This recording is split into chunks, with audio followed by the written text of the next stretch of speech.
వరంగల్ జిల్లా రాయపర్తి మండలం మైలారంలో గ్రామసభ రసభాసగా మారింది. 6 గ్యారెంటీలపై ఎక్కడికక్కడ అధికారులను గ్రామస్తులు నిలదీస్తున్నారు. అర్హులకు మొండి చెయ్యే మిగిలిందని గ్రామస్తులు ఆవేదన వ్యక్తం చేస్తున్నారు. పేద ప్రజల తరఫున మాట్లాడినందుకు మాజీ జెడ్పీటీసీ రంగుకుమార్పై కాంగ్రెస్ గుండాలు దాడికి దిగారు. హామీల అమలును ప్రశ్నించినందుకు బీఆర్ఎస్ శ్రేణులు గ్రామస్తులను కాంగ్రెస్ కార్యకర్తలు పోలీసులు నెట్టేశారు. పోలీసులు కాంగ్రెస్ గుండాల తీరుపై గ్రామస్తులు మండిపడ్డారు.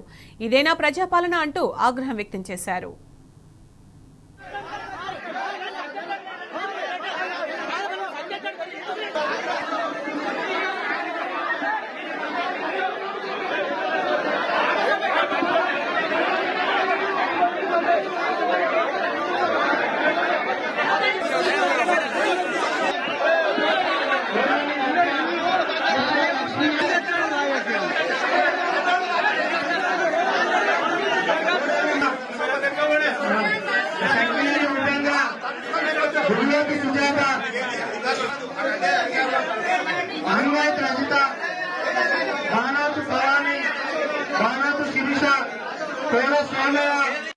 ప్రభుత్వం తరఫున ఒక లేఖను వచ్చిన పబ్లిక్ చదివి